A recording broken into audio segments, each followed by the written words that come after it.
अच्छा दोस्तों, नीट की बात हर कोई कर रहा है। तो मैंने भी सोचा चलो नीट को लेकर थोड़ी इन्वेस्टिगेशन करते हैं। आखिर ये पेपर लीक कब हुआ, पास हिस्ट्री इसकी क्या रही। अब जैसे मैं सर्च करने बैठा, मेरे दिमाग में एक क्वेश्चन आया कि चलिए इसके बारे में तो हम सर्च करेंगे ही, क्योंकि मुझे अभी रिसेंट आर्टिकल्स बड़े आराम से मिल जाएंगे।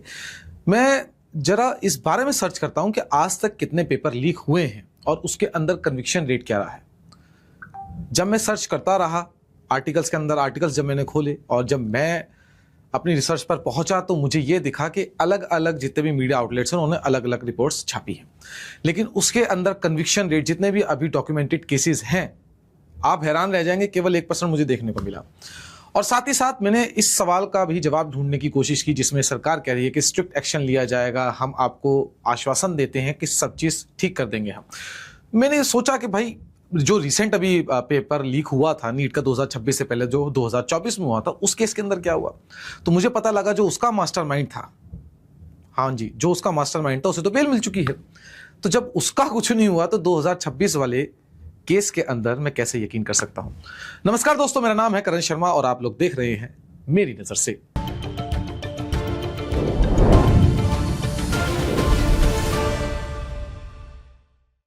दोस्तों 2026 में परिवर्तन नाम के एक यूथ एक्टिविस्ट ग्रुप ने एक डेटा इन्वेस्टिगेशन किया जो द वायर ने पब्लिश भी की। उन्होंने 2005 से 2026 तक पूरे इंडिया में एग्जाम फ्रॉड ट्रैक किया, कोर्ट ऑर्डर्स को देखा, सीबीआई और ईडी इन्वेस्टिगेशंस को देखा और 500 से ज्यादा न्यूज रिपोर्ट्स को भी एनालाइज किया।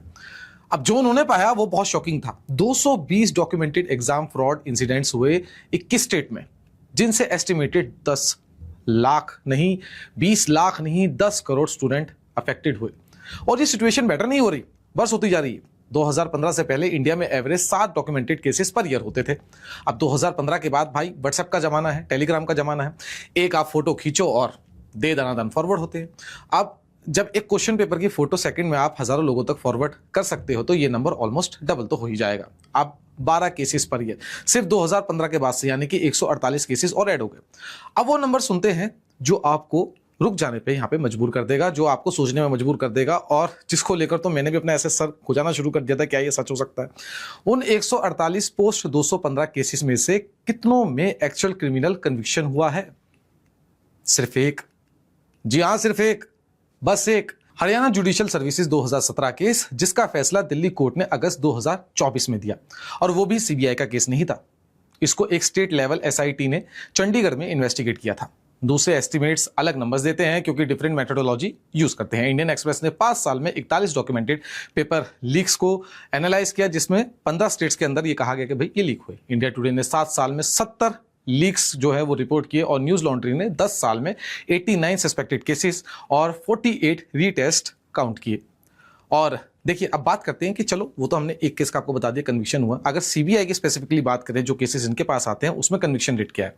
देखिए, जो एजेंसी सब अज्यूम करती है कि भाई जो केस बड़ा हो जाएगा वो तो हम हैंडल आराम से कर ही लेंगे, और देखिए जनता भी भरोसा करती है कि जो सीबीआई के पास केस चला गया वो बहुत आराम से सॉल्व हो ही जाएगा, भले ही टाइम लगे लेकिन सॉल्व हो जाएगा। अब उसको 2015 से कम 17 मेजर एग्जाम फ्रॉड इन्वेस्टिगेशंस दिए गए सीबीआई को, जिनमें NEET 2024, UGC NET 2024, SSC CGL 2017, JEE Main 2021 और भी कई ऐसे जो हैं एग्जाम शामिल हैं।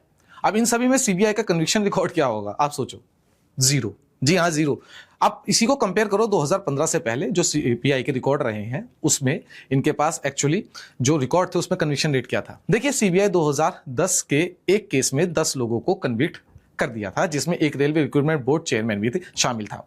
और 2009 के सीआरपीएफ रिक्रूटमेंट एग्जाम में जो स्कैम हुआ था उसमें 3 लोगों को, जिसमें एक फॉर्मर डिप्टी इंस्पेक्टर जनरल भी शामिल था। 2015 के बाद कहीं ना कहीं ये पूरी तरह बदल चुका, पूरा पैटर्न बदल गया।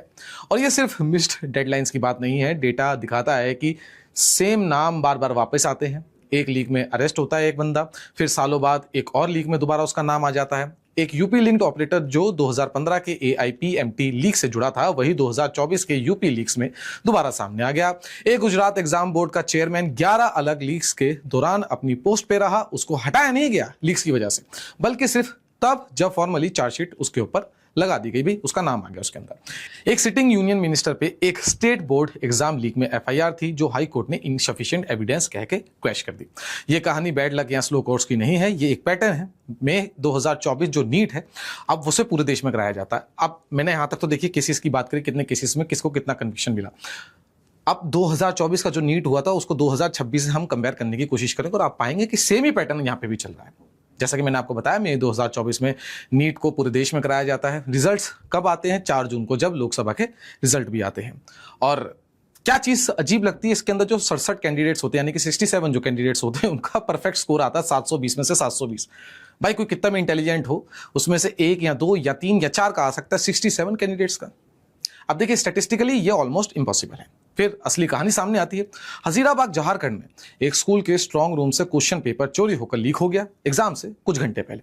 अब ट्रेल लेके जाती है बिहार के एक गैंग तक, जिसका लीडर है संजीव कुमार सिंह अलियास संजीव लूटन मुखिया।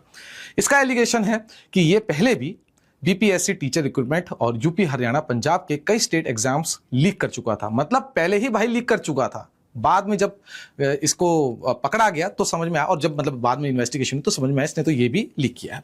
अब ये केस बिहार जो है इकोनॉमिक ऑफेंस यूनिट से सीबीआई तक जाता है। मुखिया अंडरग्राउंड हो जाता है, 3 लाख का इस पे बाउंटी लग जाती है बिहार पुलिस की तरफ से, और वो ऑलमोस्ट 1 साल तक बचा रहता है। मतलब गिरफ्तार ही नहीं होता। इतना बड़ा इसने स्कैम कर दिया, इतना बड़ा इसका स्टेट लेवल पे मतलब नेशनल लेवल पे इसने लीक किया पेपर, पकड़ा 1 साल के बाद जाता है, वो भी 25 अप्रैल 2025 तक, जब ईओयू और एसटीएफ की जॉइंट टीम उसे पटना से पकड़ लेती है। अब सीबीआई ने अगस्त 2024 में ही पहली चार्जशीट फाइल कर दी थी। 13 लोगों को इसके अंदर नामजद किया गया था, लेकिन मुखिया खुद उस लिस्ट में नहीं था क्योंकि वो अब तक अरेस्ट नहीं हुआ था। नवंबर 2024 तक टोटल 5 चार्जशीट्स के अंदर 45 अक्यूज के अगेंस्ट फाइल चार्जशीट हो चुकी थी।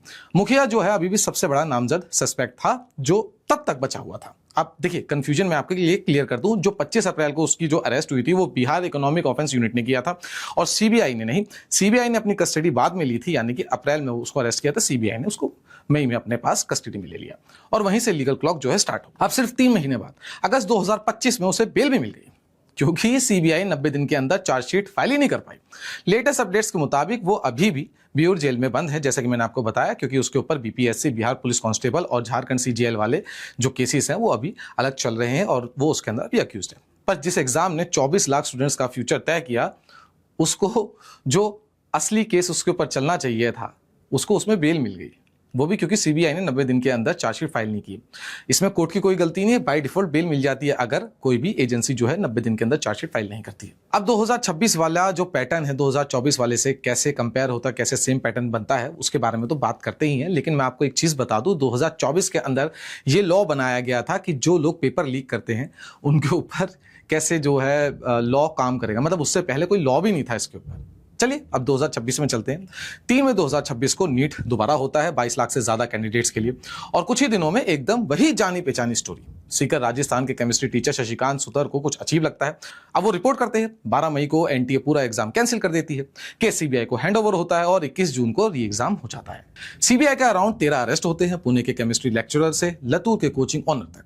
एक नया ट्विस्ट भी मिलता है। एविडेंस ये सजेस्ट करता है कि इसी नेटवर्क ने नीट 2025 का पेपर भी कॉम्प्रोमाइज किया था, यानी कि भाई 2025 में भी लीक हुआ था, जो अभी तक किसी को पता ही नहीं था। अब इसको लेकर प्रोटेस्ट होते हैं। राहुल गांधी एग्जाम को ऑक्शन बोल देते हैं। Education minister Dharmendra Pradhan command में कहते हैं कि भाई ब्रीच हुई है, मान भी लेते हैं, और 2027 से नीट को फुली कंप्यूटर बेस्ड करने का अनाउंसमेंट भी कर देते हैं। अब जुलाई 2026 तक ना तो 2024 वाले केस में ना 2026 वाले केस में एक भी कन्विक्शन नहीं हुआ है। चलिए 2026 की तो अभी इन्वेस्टिगेशन शुरू हुई है, इतना जल्दी कहना भी इसके लिए थोड़ा अजीब ही लगेगा, क्योंकि इतनी जल्दी कन्विक्शन नहीं हो सकती, अभी सीबीआई अपनी इंक्वायरी कर रही है। लेकिन 2024 जिसको 2 साल हो गए, जिसका मास्टरमाइंड बिहार पुलिस ने बता दिया था कि ये बंदा है, उसको बेल मिल गई। 2 लीक 2 साल का गैप होता है बच्चों का, कई बच्चे सुसाइड भी करते हैं, काफ़ी सारे अरेस्ट भी होते हैं, लेकिन अभी भी जवाब क्या है? 0 कन्विक्शन। और देखिए दोस्तों, आपको मैं बताऊं, केवल नीट की बात नहीं है यहां पर, ये एग्जाम्स जो हैं काफ़ी टाइम से लीक हो रहे हैं। और आपने देखा अगर आप 5 से 6 साल की पुरानी वीडियोस भी देखेंगे तो आप लोग देखेंगे और पाएंगे जब सीजीएल के एग्जाम लीक होते थे, जब किसी भी स्टेट लेवल के एग्जाम लीक होते थे, तब भी यही सेम जो है पैटर्न हमें नजर आता था। ऐसे ही बच्चों को जो है पीटा जाता था, उनकी आवाज़ जो है तब भी नहीं सुनी जाती थी, बच्चे तब भी प्रोटेस्ट करते थे। और ये दर्द जो है वो आज का दर्द नहीं है, ये दर्द काफ़ी सालों से जो है पनपता आ रहा है, और ये दर्द जो है अब गुस्से का रूप ले चुका है। ऐसे में सरकार को बात करनी चाहिए, सरकार को साफ सीधा आना चाहिए। सरकार से बात चल भी रही है। अब देखते हैं इस प्रोटेस्ट का असली रिजल्ट क्या आता है। क्या जो बच्चे डिमांड कर रहे हैं धर्मेंद्र प्रधान का रेजिग्नेशन, वो मिलता है या नहीं? लेकिन जो सबसे बड़ी चीज है, क्या जो लोग पेपर लीक करते हैं वो कन्विक्टेड होंगे? क्या उन्हें सजा मिलेगी? क्या कोई ऐसा नया कानून बनेगा जिसके अंदर जो ये पेपर लीक करते हैं, जो करोड़ों बच्चों के फ्यूचर से खेलते हैं, उन्हें डर लगना शुरू हो जाए? बताइएगा जरूर मुझे कमेंट सेक्शन के अंदर, मैं आपका एक एक कमेंट पढ़ता हूं। अगर ये वीडियो पसंद आई है तो लाइक करें, शेयर करें, कमेंट करें, सब्सक्राइब करें और चैनल को सब्सक्राइब जरूर करें। तब तक के लिए जय हिंद।